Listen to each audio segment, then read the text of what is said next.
नमस्कार, कहानी box channel पर आपका स्वागत है। हमारी आज की कहानी एक बहुत ही मार्मिक और शिक्षाप्रद कहानी है जिसका शीर्षक है यात्रा वर्ध आश्रम की ओर। आज मनोहर लाल जी के घर पर मेहमानों का तांता लगा हुआ है। हो भी क्यों ना, आज मनोहर जी जिन्होंने लगातार 30 वर्षों तक सरकारी महकमा में अपनी सेवा दी थी, रिटायर्ड होने वाले थे। इसी उपलक्ष्य में उनके घर पर रिटायरमेंट की पार्टी थी। सभी रिश्तेदार और करीबी दोस्तों को बुलाया गया था। अरे पतिदेव कहाँ गए? सुशीला जी बोली। आप यहाँ खड़े हैं, उधर सब मेहमान आपके बारे में पूछ रहे हैं और आप यहाँ अपनी सोच में गुम हैं। सुशीला जी ने मनोहर लाल जी के चेहरे पर पीड़ा की रेखाओं को तुरंत पढ़ लिया और पूछा, क्या हुआ? कुछ बात हो गई? आपको इतनी चिंता में कभी नहीं देखा। सोच रहा हूँ रिटायरमेंट के बाद जीवन कैसा होगा। अब तो ये घर जहाँ जिंदगी के 35 साल बीते थे वह भी खाली करना होगा। ना जाने कितनी यादें जुड़ी थी इस घर के साथ। जीवन में ना जाने कितने सुख और दुख भले पल जिए हमने इस मकान में।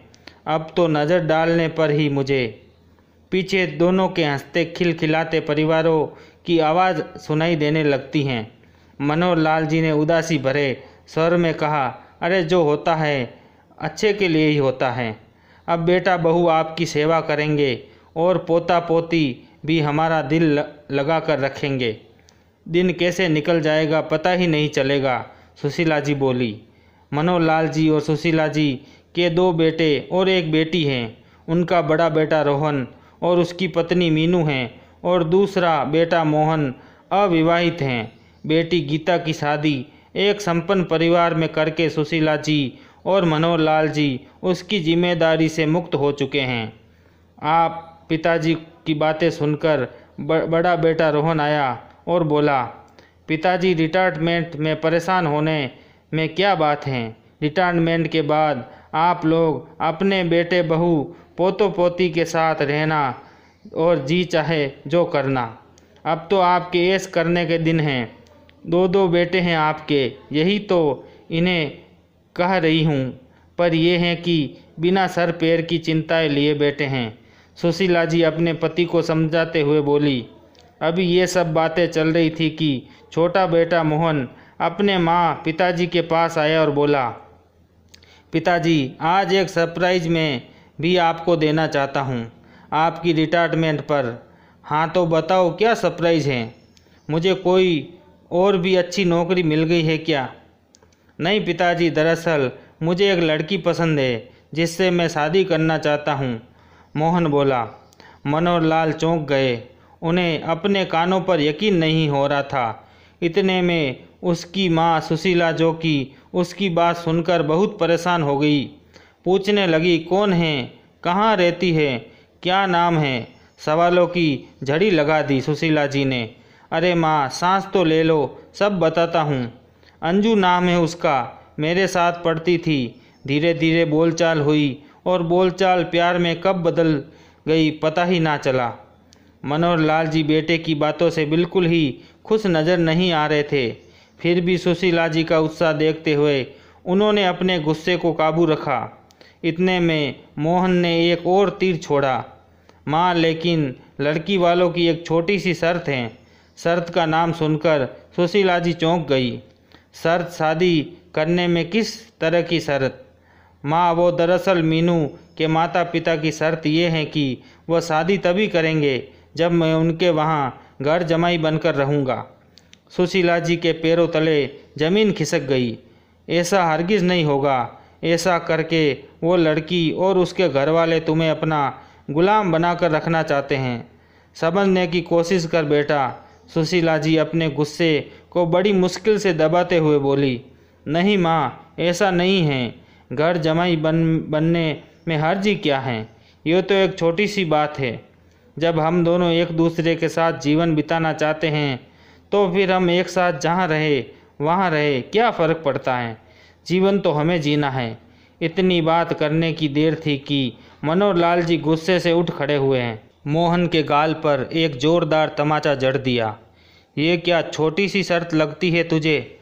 नालायक, ये बता हमारी परवरिश में कमी कहाँ रह गई थी कि जुम्मा जुम्मा कुछ दिन हुए तुम्हें इस लड़की से मिले हुए कि माँ बाप से भी बढ़कर हो गई। वो माँ जिसने तुम्हें जन्म दिया, जिसकी गोद में तुम खेले, आज उन्हें छोड़कर जा रहे हो। होने वाले सास ससुर क्या माँ बाप से बढ़कर हो गए तुम्हारे लिए? क्या कर रहे हैं आप? जवान बेटे पर भी कोई हाथ उठाता है क्या? सुशीला जी मनोहर जी का हाथ पकड़ते हुए बोली, आप चाहे जो कहो, मैं शादी करूंगा तो सिर्फ अंजू से, चाहे आपकी मर्जी हो या ना हो। कहते हुए मोहन घर से बाहर निकल गया। मनोहर लाल जी अपना सर पकड़कर बैठ गए। इतने खास दिन पर एक तोहफा दिया है मुझे मेरे बेटे ने, और अब घर खाली करने का समय नज़दीक आ रहा था। एक दिन मनोहर लाल जी के घर पर एक कोरियर आया जो बड़े बेटे रोहन के नाम पर था। खोलकर देखा तो उसमें एक पत्र निकाला। पत्र पढ़कर तो जैसे मनोहर लाल जी के दर्द का ठिकाना ही ना रहा। बिना पलक झपकाए वो पत्र की ओर देख रहे थे। क्या हुआ? कुछ बोलते क्यों नहीं? क्या लिखा है पत्र में? अपने दुख और पीड़ा को दिल में समेटते हुए मनोहर लाल जी बोले, तुम्हारे बेटे की विदेश में नौकरी लग गई है। अब वह भी दूर चला जाएगा हम लोगों से हमेशा हमेशा के लिए। सुशीला जी हैरानी से उनकी तरफ देखने लगी। क्या? चलो अच्छा है, तरक्की की राह पर हमारा होनहार बेटा। सुशीला जी की अंधे हुए गले से मनोहर लाल जी को दिलासा देते हुए बोली, अभी एक बेटे के द्वारा दिए गए घाव भरे ही नहीं थे। मनोहर लाल जी और सुशीला जी के इतने में बड़े बेटे ने विदेश में नौकरी की बात जानकर दोनों अंदर तक टूट चुके थे। मनोहर लाल जी सोचते सोचते पिछले यादों में डूब गए। उन्होंने अपने तीनों बेटों को अपनी ईमानदारी की नौकरी और मेहनत करते हुए पढ़ाया लिखाया था और इस काबिल बनाया था कि आज दोनों अच्छी कंपनी में उच्च पद पर कार्यरत हैं और बेटी की शादी एक अच्छे घर में हो चुकी हैं। मोहन तो पहले ही इतने घाव दे चुका है कि हमें, पर बड़ा बेटा भी चला जाएगा तो हमें छोड़कर। तो दिल में दर्द और पीड़ा लिए सुशीला जी बोली। उनकी आंखों में आंसू कपोलों तक आ गए। बेटा, तुझसे तो हमें ये उम्मीद नहीं थी। एक पल के लिए भी हमारे बारे में नहीं सोचा तूने और बेसहारा होने की कगार पर खड़ा कर दिया हमें। मनोहर लाल जी मन ही मन सोचने लगे, अब हम कहाँ जाएंगे जी? हमारा तो ये घर भी हमसे कुछ दिनों में ले लिया जाएगा। सुशीला जी को चिंता सताने लगी। तुम क्यों चिंता करती हो सुशीला? मेरे रिटायरमेंट के पैसे आए हैं और फिर मेरी पेंशन भी तो आई हैं। हम दोनों का खर्चा बड़े आराम से चल जाएगा। हमारी ज़रूरतें ही कितनी रह गई हैं। अब जहाँ तक रही ठिकाने की बात, तो वह इंतज़ाम किसी वृद्ध आश्रम में हो जाएगा। मनोहर लाल जी सुशीला जी को दिलासा देकर बाहर गए, मगर इसी बीच उनकी भरी हुई आंखें सुशीला जी से छुप नहीं पाई। उनके अंदर चलती उथल पुथल और उनके सिसकते हृदय की आवाज़ वह साफ साफ सुन पा रही थी, लेकिन एक दूसरे को सांत्वना देने और कुछ नहीं बचा था उसके पास। इतने में उनकी विचार श्रृंखला को भंग करते हुए दरवाजे की घंटी बजी। दरवाज़ा खोलकर देखा तो सामने बेटी और दामाद जी खड़े थे। अपनी बेबसी को दिल के किसी कोने में छुपाकर सुशीला जी उन्हें अंदर ले आई। माँ बाबूजी कहीं नहीं दिख रहे हैं, कहाँ गए? हाँ, ओल्ड एज होम गए हैं। ये पता करने के लिए हम लोग वहाँ रह पाएंगे या नहीं। सुशीला जी ने बहुत ही गहरी सांस लेकर भारी मन से ये बात कही तो उनकी बातें सुनकर बेटी तो जैसे अचंभित सी हो गई। क्या कह रही हैं आप? दोनों बेटे और एक बेटी के रहते हुए इस उम्र में आप ओल्ड एज होम जाएंगे? इस उम्र में जब आपको ज़्यादा देखभाल और बच्चों का सहारा चाहिए तो आप ओल्ड एज होम जाने की तैयारी कर रहे हैं। तो बेटे पर वो बेटे अपने हैं कहाँ? सुशीला जी ने सारी बात अपनी बेटी और दामाद के सामने स्पष्ट रूप से रख दी। कुछ ही समय में मनोहर लाल जी भी आ गए। माँ, पिताजी, आप दोनों हमारे घर चलिए। अब से आप दोनों हमारे साथ ही रहेंगे। क्या माता पिता की जिम्मेदारियाँ केवल बेटों की होती हैं? क्या बेटियां माँ बाप को अपने साथ नहीं रख सकती? क्यों नहीं रख सकती बेटा, लेकिन हम तुझ पर बोझ बनकर नहीं रहना चाहते। हम तो अपनी ज़िंदगी जी चुके हैं। हम चाहते हैं कि तू अपनी गृहस्थी में खुश रहे। इतना सुनकर दामाद जी बोले, इस उम्र में मैं आपको अकेला नहीं छोड़ना चाहते। माँ, मैं भी आप दोनों का बेटा हूँ।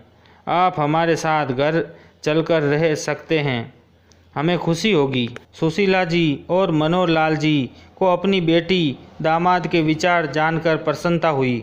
बेटों ने तो हमें पल में पराया कर दिया और इधर दामाद जी हैं जो अकेला छोड़ना ही नहीं चाहते हमें। मन ही हम दोनों सोचने लगे। बेटी और दामाद हमदर्दी भरी नज़रों से माँ पिताजी की ओर देखने लगे और उनके जवाब का इंतज़ार कर रहे थे कि मनोहर लाल जी बोले, बेटी के सहारे की ज़रूरत ना पड़े, भले ही आज ही और अभी ही मौत आ जाए। ऐसे जिंदा रहने से तो अच्छा है मर जाना। दामाद जी मनोहर लाल जी की बातों को समझते हुए कहने लगे, मैं आपकी भावनाओं को समझता हूँ पिताजी। अगर आप हमारे साथ हमारे घर में नहीं रहना चाहते तो हम आपके लिए अपने घर के पास ही एक मकान किराए पर ढूंढ लेते हैं।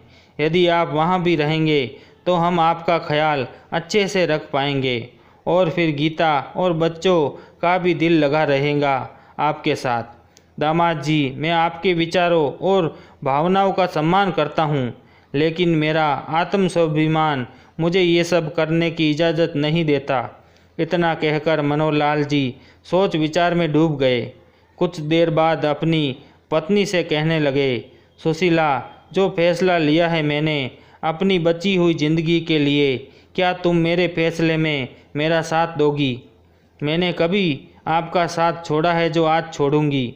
तो ठीक है, हम 2 दिन बाद ही ओल्ड एज होम चले जाएंगे और जो पैसा रिटायरमेंट से मिला है उसे ओल्ड एज होम को ही दे देंगे। सुशीला जी गहरी सोच में डूब गई। बेटों के होते हुए इस उम्र में हमें ठिकाना ढूंढना पड़ रहा है। कभी अपने किस्मत को कोसती तो कभी परवरिश को। भगवान हमें ऊपर ही क्यों ना बुला लेता। अब करने को बचा ही क्या है इस ज़िंदगी में। अगले दिन बड़ा बेटा रोहन अपनी पत्नी और बच्चों के साथ माता पिता के घर पहुंचा। माँ, बापूजी, आज मैं बहुत खुश हूँ, लीजिए मुंह मीठा कीजिए। पूछेंगे नहीं, ऐसी कौन सी खुशी की बात है? यही ना कि तेरे विदेश में नौकरी लग गई, अब तू वहीं सेटल हो जाएगा। हम जानते हैं। बाबूजी रोहन का अपॉइंटमेंट लेटर उसके हाथ में थमाते हुए बोले, बेटा, ये फैसला करने से पहले तूने अपने माँ बाबूजी के बारे में एक बार भी नहीं सोचा। सुशीला जी भारी दिल से कहने लगी। रोहन और उनकी पत्नी ये सब बातें सुनकर हैरान थे। ये आप क्या कह रहे हैं? उधर देखा तो मेज़ पर कुछ बैग पैक किए हुए पड़े थे। ये आप लोग कहाँ जाने की तैयारी में हैं? हमें वृद्ध आश्रम जाने का सोच लिया है। बेटा, अब तुम स्वतंत्र हो। सुशीला जी बोली। नहीं माँ, आप ऐसा सोच भी कैसे सकती है कि हम लोग आप दोनों को छोड़कर विदेश चले जाएंगे। मुझे नौकरी के सिलसिले में विदेश जाने का प्रस्ताव अवश्य मिला था, लेकिन मैंने उसे स्वीकार नहीं किया। मनोहर लाल जी हैरानी से अपने बेटे की तरफ देख रहे थे। यहाँ तक कि मैं अब गुड़गांव भी नहीं जा रहा हूँ। आपकी रिटायरमेंट के बाद मैंने इसी शहर में अपना ट्रांसफ़र करा लिया है और यहीं पर हमने मकान भी खरीद लिया है ताकि हम सब मिलकर यहाँ रह सके और ये मिठाई उसी खुशी में है। अब आप अपना बुढ़ापा अपने पोता पोती के साथ सुख से बीता सकेंगे। बेटा और बहू दोनों अपने माँ पिता के चरणों में बैठ गए और बोले, हम आपकी सेवा का मौका चाहते हैं बाबूजी। हम चाहते हैं कि आप हमारे साथ नहीं बल्कि हम आपके साथ रहें। हमें आपके स्नेह और आशीर्वाद की आवश्यकता है। देंगे ना आप? आज मनोहर लाल जी का सीना गर्व से चौड़ा हो गया था और सुशीला जी अपनी खुशी के आंसू को रोकने में असमर्थ थी। बेटे बहू को उठाते हुए बोले, बेटा, आज तुम लोगों ने हमें निहाल कर दिया। अरे चाचू आ गए। चाचू कहाँ गए थे आप? बच्चों ने अचानक बोलना शुरू किया। सामने देखा तो मोहन हाथ जोड़े खड़ा था। बेटा तुम? मुझे माफ़ कर दीजिए पिताजी, आप सही कहते थे कि अंजू मुझे अपना गुलाम बनाकर रखना चाहती हैं। मैं तो उससे शादी करने के लिए जा रहा था कि रह रहकर मेरे कानों में आपके शब्द गूंजने लगे। मुझे अपनी गलती का एहसास हो गया है। अब मैं शादी करूँगा तो आपकी पसंद की लड़की से। देर आए दुरुस्त आए। तुझे अपनी गलती का एहसास हो गया, इतना ही बहुत है हमारे लिए। कहते हुए माँ बाबूजी मोहन के गले लग गए। क्या बात है दादाजी, एक सेल्फी तो बनती है। हाथ में मोबाइल लेते हुए बच्चों ने कहा। पूरा परिवार एक साथ हंसी के ठहाके लगा रहा था और सुशीला जी ईश्वर को धन्यवाद दे रही थी। दोनों माँ बाप बरगद का वह विशाल वृक्ष हैं जिसकी छाया में बच्चे महफूज रखते हैं। एक माँ बाप ही हैं जिन्हें आपकी तरक्की पर खुशी होती हैं। उनके पीछे इन्हीं लोगों का त्याग है। आप अचानक बड़े नहीं हो गए।